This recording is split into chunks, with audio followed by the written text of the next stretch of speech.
Assalamualaikum warahmatullahi wabarakatuh. Perkenalkan, nama saya Rizky Bintang Fadilah, NPM 2478062.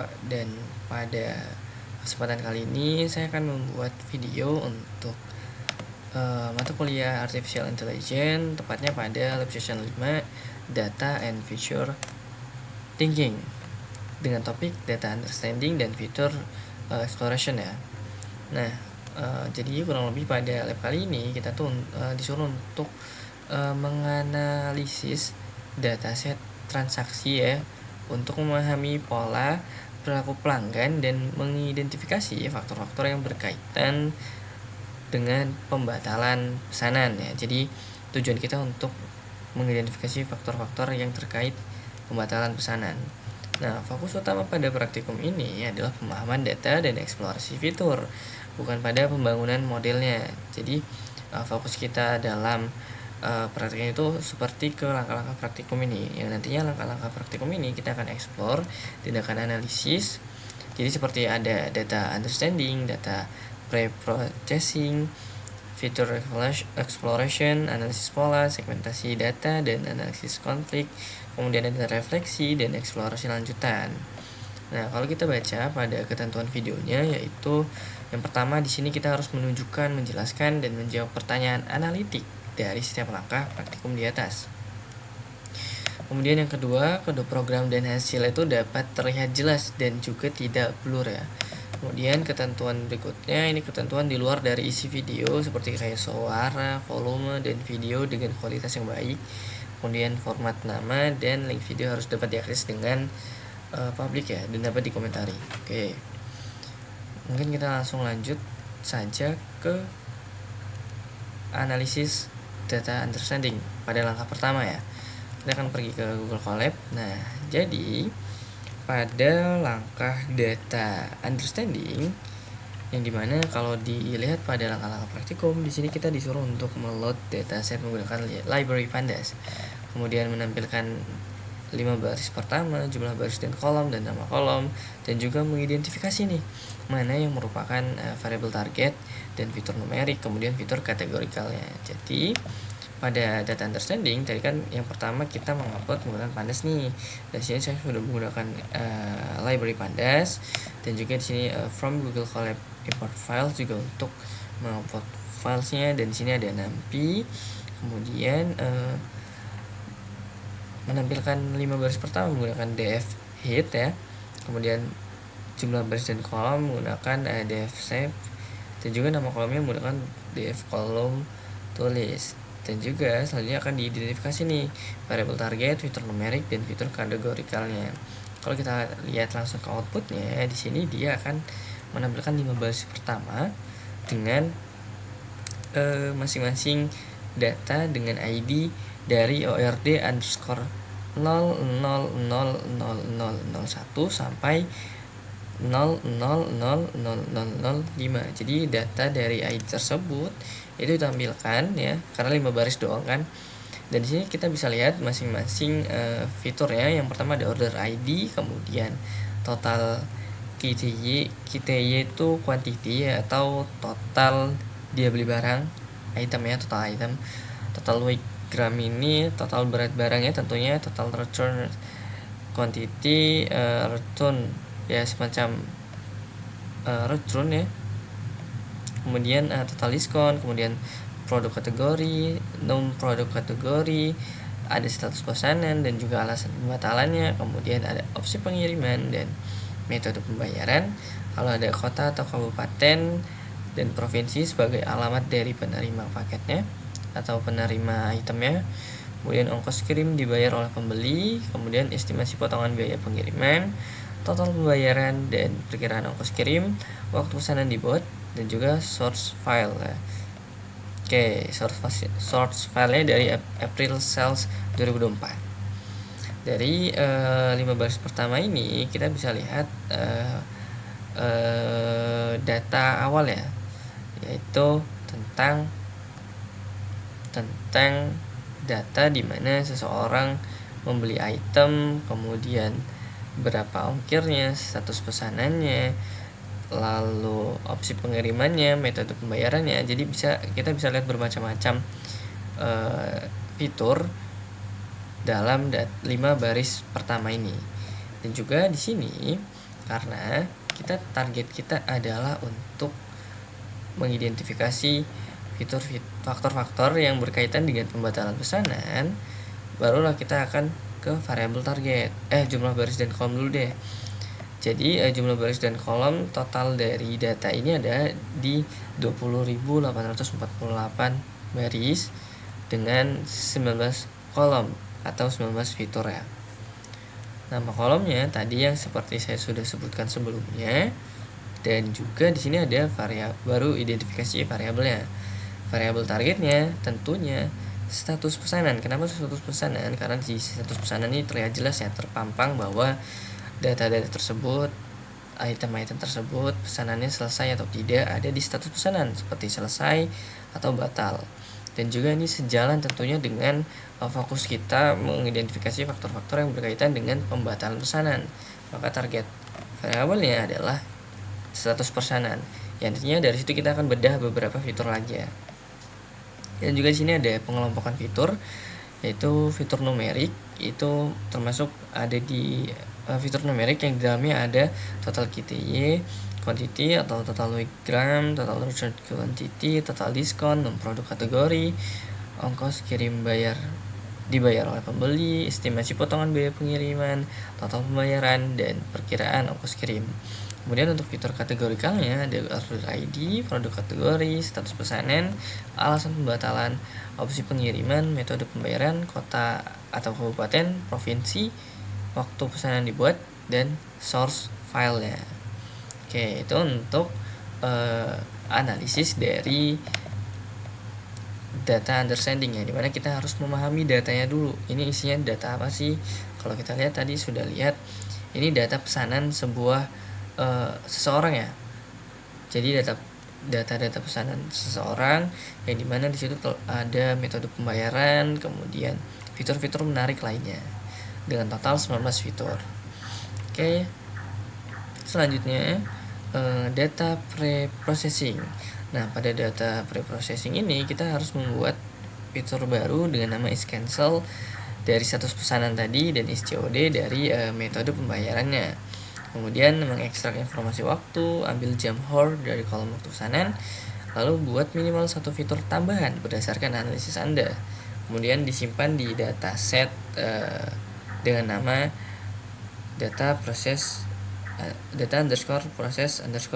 npm ya. Nah, pada data pre-processing di sini kita akan menyiapkan datanya agar supaya lebih mudah dianalisis lebih lanjut ya. Jadi di tahap ini tuh kita membuat beberapa fitur ya, seperti yang diperintahkan di ketentuan, beberapa fitur yang sudah ada dipecah menjadi fitur baru. Yang pertama di sini adalah fitur cancel tadi. Mana coba sebentar. Oke, kalau dari kodenya sini sesuai. Yang pertama yaitu membuat fitur isCancel dan isCOD. Kalau kita ke output di sini kita bisa lihat perbedaannya. Di sini kan menampilkan 15 pertama nih. Kita bisa lihat perbedaannya pada fitur baru yang terletak di samping source file, yaitu ada isCancel dan juga isCOD. Nih ya, kalau kalian lihat pada nih, nah di sini ada fitur isCancel dan isCOD. Kemudian kalau kita lihat di fitur ini nggak ada ya. Terakhir tuh berakhir di isSource file. Dan ini merupakan fitur yang baru kita tambahin ya. Jadi fitur si isCancel dan ya fitur isCOD ini harus ditambahkan pada langkah kedua, karena sesuai dengan praktikum tadi, fitur isCancel sendiri itu berasal dari kolom atau fitur status pesanan ya, yang gunanya untuk mengubah status pesanan menjadi bentuk yang lebih sederhana. Jadi kita di sini akan mengubah jadi di sini kodenya itu mengubah bentuknya menjadi sederhana untuk isCancel sendiri, yang dimana di sini nah di sini satu itu melambangkan bahwa pesanan tuh batal ya. Kalau kita lihat di outputnya di is cancel ini kan ada indikator 0 dan juga indikator 1 pada masing-masing data nih. 0 pada is cancel itu melambangkan pesanan yang tidak batal ya. Kalau yang 1 itu melambangkan pesanan yang dibatalkan. Jadi nantinya lebih mudah tuh untuk dihitung dan dianalisis pembatalannya. Kemudian pada fitur kedua yang dibuat yaitu adalah fitur is COD dari kolom pembayaran ya. Jadi is COD itu dari kolom pembayaran ya. Kita bisa lihat di sini. Kalau tadi si is cancel dibuat dari kolom status pesanan, kita membuat is COD dari kolom metode pembayaran. Nah, dimana gunanya ini untuk membedakan nih apakah suatu pesanan tuh menggunakan fitur is COD, menggunakan COD atau non COD. Karena nantinya kita duga metode pembayaran ini ada sangkut pautnya dengan faktor-faktor yang berkaitan dengan pembatalan pesan tersebut. Kemudian di poin ketiga di sini kita diharuskan untuk mengekstrak waktu dari pesanan ya. Ya, mengekstrak waktu dari pesanan. Yang dimana di sini kita akan ambil bagian jamnya ya. Kita akan ambil bagian jamnya dan disimpan ke fitur yang namanya HOR ya. Kalau kita lihat di sini fitur HOR itu terletak di samping is COD dengan indikator 0,0, 1,0, 4,0, 4,0, 6,0 yang dimana ini akan memudahkan nantinya untuk menganalisis sebuah jam dan kita akan bisa lihat nih apakah jam ini punya kecenderungan terhadap pembatalan pesan atau tidak. Ya 0,0 dari mana? Kalian bisa lihat waktu dimana dia membuat pesanan di jam 00:15 ya, dapatlah 00. Kalau di jam 1 dapatlah 1,0. Kalau di jam 4 dapat 4,0. Kalau di jam 4 juga dapat 4,0 ya. Kalau di jam 6 6,0 ya. Itu untuk indikator dari HOR-nya. Kemudian kita kan di sini disuruh untuk membuat minimal satu fitur tambahan ya. Berdasarkan analisis kita, fitur yang menurut saya berkaitan dengan faktor pembatalan pesanan adalah ada yang namanya shipping cost per item atau ongkos kirim per item. Jadi per item barang tuh dihitung tuh ongkos kirimnya tuh berapa. Jadi kita bisa memperkirakan ongkos kirim yang nantinya bisa dilihat lebih terstruktur gitu. Jadi misal satu item ini berapa harganya, kalau dua item berapa harganya, nanti berkaitan sama pembatalan pesanan itu. Kita menduga bahwa itu ada kaitannya dengan pembatalan pesanannya. Kemudian di sini saya juga membuat sebuah fitur bernama time period. Jadi time period ini diambil dari HOR ini. Jadi dari HOR ini kita klasifikasikan waktunya menjadi misal 00 nih dini hari, 10 dini hari, 40 ini masih masuk di dini hari, 40 juga dini hari, kemudian 60 ini masuknya di pagi hari gitu. Nah, nantinya mungkin ini kita akan gunakan pada faktor-faktor yang berkaitan dengan pembatalan pesanan tadi juga ya. Jadi dari output berikut kita sudah bisa simpulkan nih bahwa kolom baru seperti is cancel dan is COD itu sudah berhasil dibuat ya. Lalu ekstrak informasi waktu menjadi fitur HOR juga sudah bisa dibuat.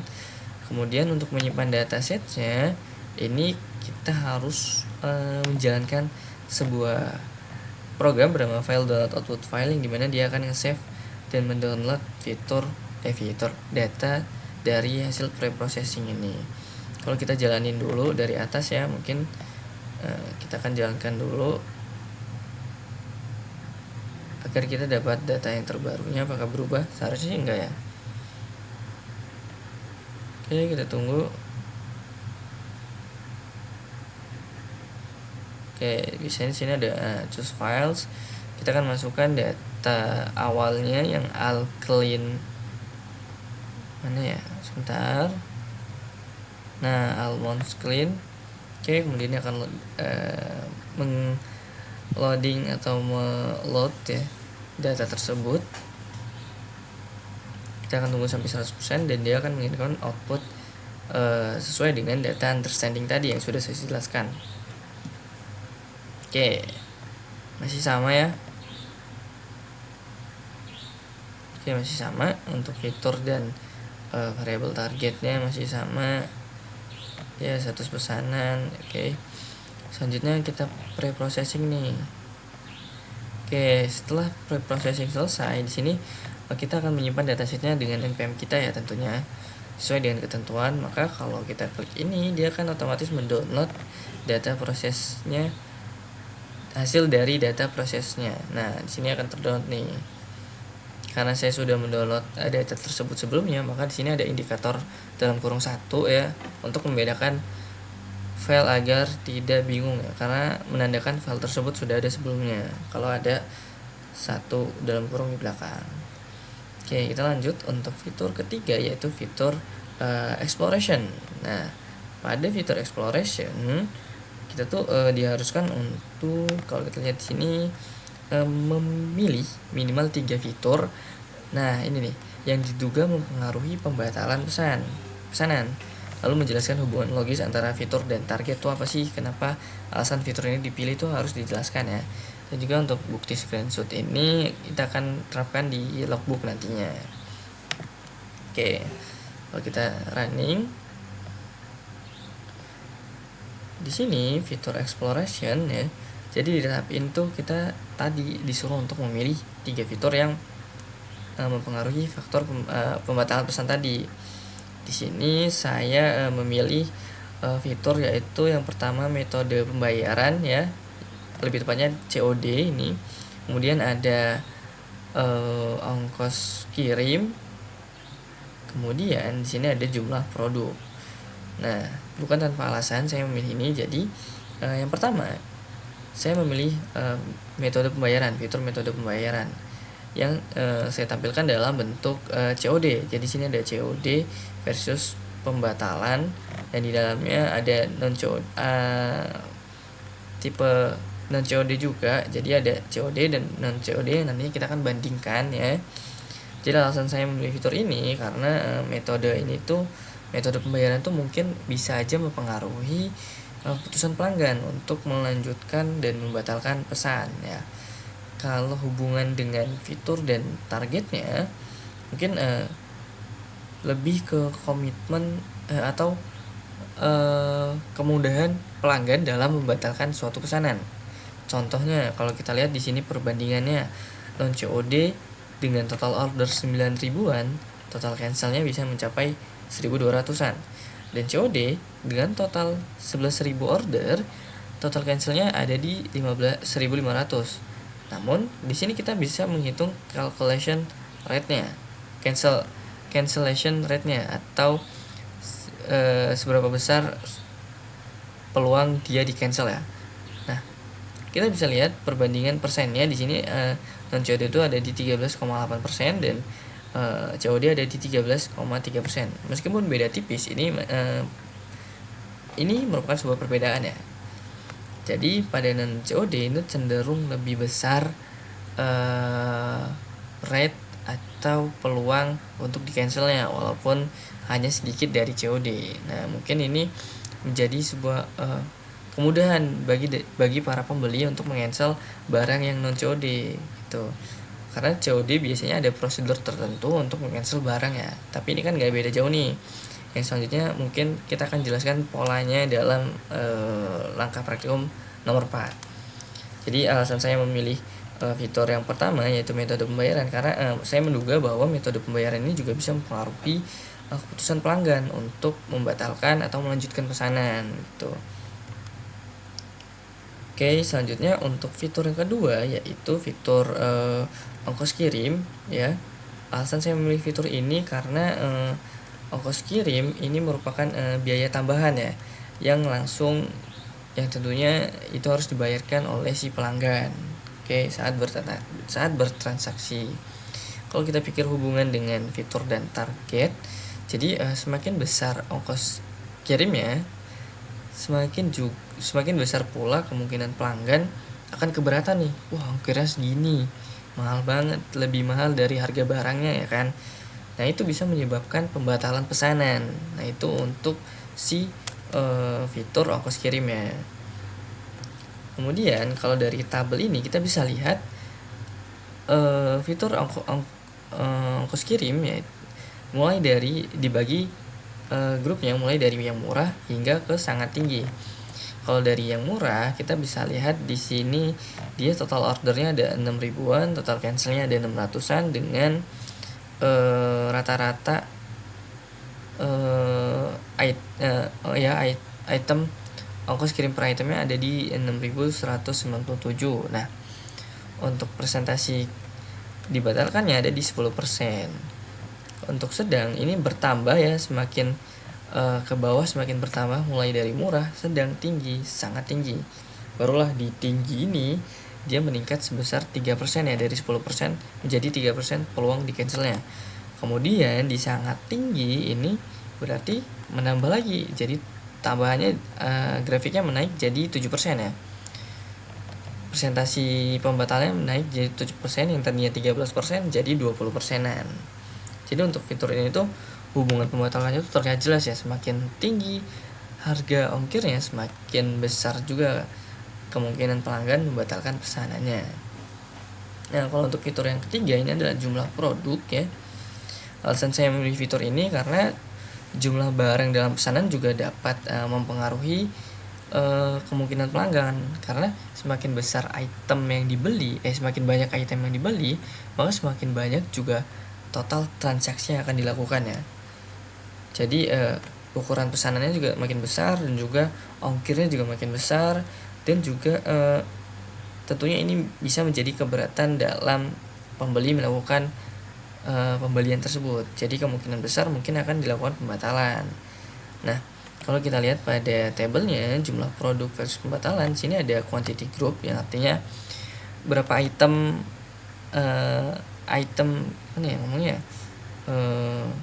jumlah item yang dipesan dengan peluang pembatalan item tersebut. Kalau kita lihat di satu item, artinya pembeli hanya membeli satu item dengan total order sampai 12.000 dan total cancelnya 1.700. Rata-rata pemesanan ya ada di satu item ini mempunyai peluang cancel itu atau peluang pembatalan sebesar 14%. Untuk dua item ini menurun nih peluang pembatalannya menjadi 10%, dan untuk 3-4 item ini bertambah menjadi 13%, namun masih di bawah yang satu item 14%. Namun ketika kita lihat di 5 item, lebih dari 5 item ya, artinya ketika pembeli membeli lebih dari 5 item tersebut, maka peluang dibatalkannya menjadi 16%, yang artinya naik ya, semakin banyak item ya semakin naik gitu. Jadi pesanan dengan jumlah produk yang berbeda ya, kalau kita lihat ada yang 1 item, 2 item, 3-4 item, 5 item, itu memiliki kecenderungan pembatalan yang berbeda juga, yang dimana kita bisa ambil kesimpulan semakin besar itemnya, semakin apalagi di atas 5, itu semakin besar presentasi pembatalannya gitu. Kalau lebih seperti itu untuk fitur yang ketiga. Jadi pada langkah ini tuh dari ketiga fitur ini kita bisa lihat atau kita bisa simpulkan fitur yang mungkin paling masuk akal atau paling jelas hubungannya menurut saya ada di fitur ongkos kirim ya. Karena semakin tinggi dia akan semakin banyak pembatalannya. Kalau di fitur jumlah produk kan ini agak kurang nih, misal dari satu item ke 2 item ini akan naik turun nih. Belum di 3-4 item dia akan turun lagi, dia hanya bertambah 30%. Nah, ini kurang meyakinkan buat saya. Karena yang paling meyakinkan itu ada di fitur ongkos kirim, yaitu murah, sedang, tinggi, sangat tinggi. Yang dimana sangat tinggi itu tinggi juga presentasi pembatalannya. Kurang lebih seperti itu untuk fitur exploration-nya. Oke, kita akan lanjut ke analisis pola, yaitu lakukan analisis berikut dan tampilkan hasilnya. Oke. Hitung presentasi pembatalan dari COD versus non COD, lalu menganalisis hubungan ongkos kirim dengan pembatalan, dan menganalisis hubungan jumlah produk dengan pembatalan. Oke. Yang pertama, kita diharuskan untuk menghitung presentasi dari pembatalan antara COD dan non COD yang tadinya emang sudah kita hitung pada langkah ketiga ya. Tapi kita analisis lebih dalam pada langkah keempat, ini yaitu analisis pola untuk pembatalan COD versus non COD yang pertama. Jadi sini ada tabelnya kurang lebih sama, emang sama ya, dengan presentasi pembatalan bedanya sangat tipis antara non COD dan COD, ada di 13,8% dan 13,3%. Jadi perbedaannya itu ya sangat tipis atau relatif kecil ya, yang artinya perbedaan tipis ini gak terlalu berpengaruh terhadap presentasi pembatalan ya, karena mereka berdua sama-sama persenannya ada di 13% dengan beda tipis 0, jadi nggak terlalu berpengaruh lah. Kita bisa ambil kesimpulan bahwa ini tuh nggak terlalu berpengaruh terhadap presentasi pembatalan yang dilakukan oleh pelanggan atau pembeli. Nah, yang kedua, ini akan menjadi alasan saya kenapa pilih ongkos kirim pada langkah fitur exploitation sebelumnya. Kenapa saya pilih ongkos kirim? Kalian bisa lihat sini seperti yang sudah saya jelaskan sebelumnya. Di sini kita hitung dulu pada shipping group murah. Jumlah ordernya itu sekitar 6 ribuan, jumlah batalnya 690. Rata-rata ongkir itu ada di 6.197 perak. Presentasi pembatalnya ada di 10%. Kalau kita lihat di sedang, presentasi pembatalnya semakin ke sedang semakin naik, walaupun naiknya belum tinggi. Sedangkan ketika kita sampai di shipping group tinggi, kita bisa lihat dengan jumlah ordernya 5.000, jumlah batalnya 700, rata-rata ongkirnya ada di 15.000. Nah, orang-orang atau pelanggan pada ongkir 15.000 ini, dia presentasinya pembatalannya bakal naik menjadi 13%. Tuh, 13%, naik 3% dari shipping group sedang. Lalu kita lihat di sangat tinggi, ini ongkirnya sangat mahal ya. Kalau kita lihat rata-rata ongkirnya ada di 44.457 perak dengan presentasi pembatalan sekitar 20%, yang artinya di atas 44.000 itu presentasi pembatalan bakal lebih tinggi lagi ya kan. Jadi kelompok ongkir sangat tinggi ini memiliki resiko pembatalan yang paling besar dari yang murah, sedang, tinggi, sangat tinggi gitu. Dari sini juga terlihat jelas nih. Makanya saya pilih kenapa ongkos kirim ini sebagai fitur yang paling jelas untuk dilihat pola pembatalannya atau faktor-faktor yang berkaitan dengan pembatalan pesanan tadi. Kalau untuk jumlah produk, di sini seperti yang sudah saya bilang sebelumnya, di sini di tabel terlihat bahwa semakin banyak item yang dipesan, ya lebih dari 5, ini semakin besar juga presentasi pembatalannya. Namun lebih besar lagi yang ongkos kirim dengan presentasi pembatalan sekitar 20% ya. Jadi kesimpulannya, pola pembatalan dalam ongkos kirim yang ongkos kirim tunjukkan ini lebih jelas menurut saya.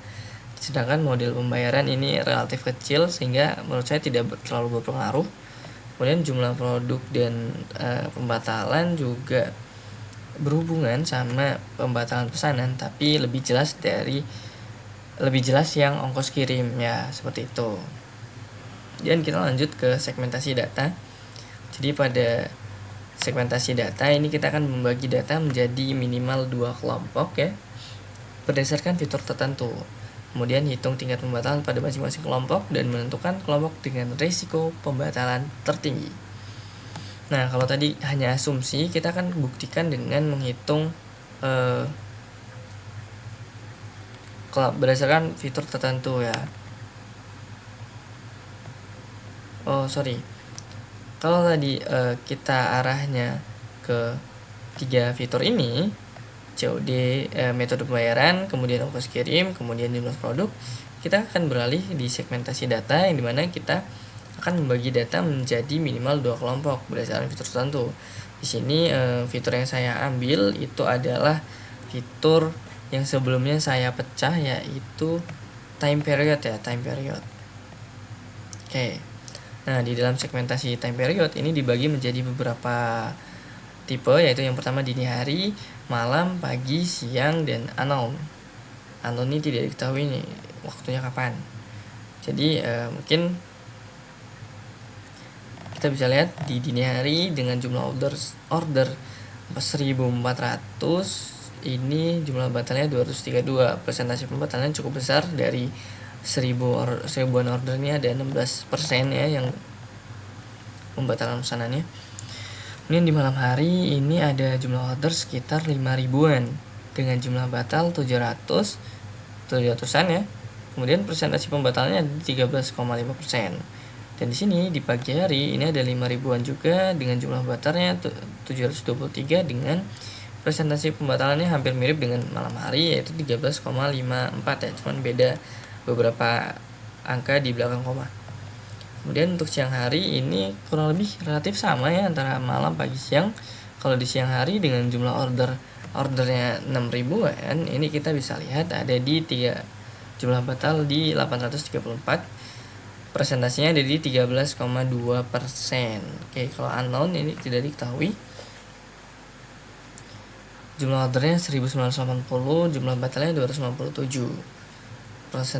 Presentasi pembatalannya ada di 12,9%. Nah, itu merupakan tingkat pembatalan dari masing-masing kelompok ya. Dini hari, pagi, malam, siang, dan unknown. Oke. Tentukan kelompok dengan risiko pembatalan tertinggi. Kalau kita lihat dari tabel ini, risiko pembatalan tertinggi ada di dini hari, karena dia dari hanya 1450 jumlah order, jumlah batalnya itu bisa mencapai 232 order dengan presentasi pembatalannya ada di 16%. Jadi kita bisa lihat kelompok risiko dengan pembatalan tertinggi itu ada di dini hari ya. Oke. Selanjutnya kita akan lanjut ke analisis konflik, yang dimana kita disuruh untuk menemukan satu data yang sesuai dengan pola umum dan satu data yang bertentangan. Kalau dalam analisis konflik, di sini saya sudah menemukan data yang sesuai dengan pola umum, yaitu karena kita mengangkat ongkos kirim, yang dimana dia semakin besar ongkos kirimnya, maka semakin besar juga kemungkinan presentasi pembatalan dari sebuah pelanggan ya. Kalau kita lihat data yang sesuai dengan pola umum, saya mengambil salah satunya, yaitu ada di order ID ORD dengan ID data yaitu ORD underscore 0000011. Status pesanannya batal. Perkiraan ongkos kirimnya ada di 53.000 dengan total quantity ada di 2 item. Metode pembayarannya ada di COD atau bayar di tempat, dan time periodnya ada di pagi hari. Kemudian provinsi atau alamat pesanan tersebut ada di Riau ya. Tentunya ini sejalan dengan fitur yang kita analisis sebelumnya atau kita duga sebelumnya, yaitu ongkos kirim, yang dimana ongkos kirim semakin besar ongkos kirimnya, maka semakin kemungkinan besar pembatalan dilakukan. Kalau kita lihat ongkos kirimnya sini mencapai 53.000, yang bahkan tadi kita hitung sekitar rata-rata 44.000 aja udah banyak pembatalan yang dilakukan oleh si pelanggannya. Nah, dilihat di sini nih. Nah, di sini nih. Di ongkos kirim ini 44.000 aja udah banyak nih yang batalin, sekitar 20%. Apalagi 53.000. Jadi, sesuai dengan status pesanannya yaitu batal, maka data ini bisa dimasukkan di data yang sesuai dengan pola umum. Nah, selanjutnya kita ke data yang bertentangan dengan pola umum. Kalau seharusnya semakin tinggi ongkir tuh semakin besar kemungkinan pembatalannya, di data yang bertentangan kita lihat pada ID data ORD underscore 0019059 status pesanannya selesai. Perkiraan ongkos kirimnya sampai di 624.000. Bayangin, kalau kita analisis tadi di 44.000 aja udah banyak yang ngebatalin, apalagi di 624.000. Harusnya batal ya kan, harusnya. Namun status pesanannya ini selesai dengan total kuantitinya adalah 2 dan metode pembayarannya online payment. Time periodnya ada di pagi hari, kemudian provinsinya ada di Kalimantan Selatan. Tentunya ini sangat bertentangan dengan apa yang kita analisis, karena ongkosnya semakin besar semakin pula besar kemungkinan batal. Namun ini sangat tinggi tentunya, karena rata-rata ongkos kirim sangat tinggi tadi ada di 44.000, ini di 624.000 aja masih ada yang selesai status pesanannya, dan ini tentunya data yang sangat bertentangan dengan pola umum yang kita analisis sebelumnya ya. Oke, jadi mungkin kita bisa simpulkan bahwa satu pola aja tuh nggak cukup ya untuk menjelaskan semua kemungkinan kasus dalam data ini. Jadi kemungkinan penyebab perbedaannya karena dalam pertentangan ini tidak dipengaruhi oleh status pesanan tentunya, tidak dipengaruhi oleh ongkos kirim yang sudah kita analisis. Tapi tentunya ini menyebabkan bahwa ongkos kirim yang kita analisis itu belum tentu menjadi pola yang menjadi kemungkinan besar pembatalan si pelanggan gitu. Masih ada pola-pola lain yang harus diidentifikasi, dan tentunya untuk analisis konflik di ongkos kirim bahwa ternyata ada ongkos kirim yang besar namun status pesanannya tidak batal, malah selesai gitu dengan metode pembayarannya online payment, yang dimana analisis ongkos kirim sebelumnya yang kita sudah analisis itu tidak berguna di data ini. Oke, selanjutnya itu kita sampai di langkah atau proses atau sesi refleksi, yaitu menjawab pertanyaan berikut. Apakah pola dalam data dapat dijelaskan dengan aturan sederhana? Apakah pola dalam data dapat dijelaskan dengan aturan sederhana? Menurut saya mungkin sebagian ya. Karena sebagian pola seperti ongkos kirim tadi ya, misal ongkos kirim lebih tinggi maka dia akan batal, kemungkinan besarnya itu bisa dianalisis dengan aturan sederhana. Ya, aturan yang saya sebutkan tadi. Oke.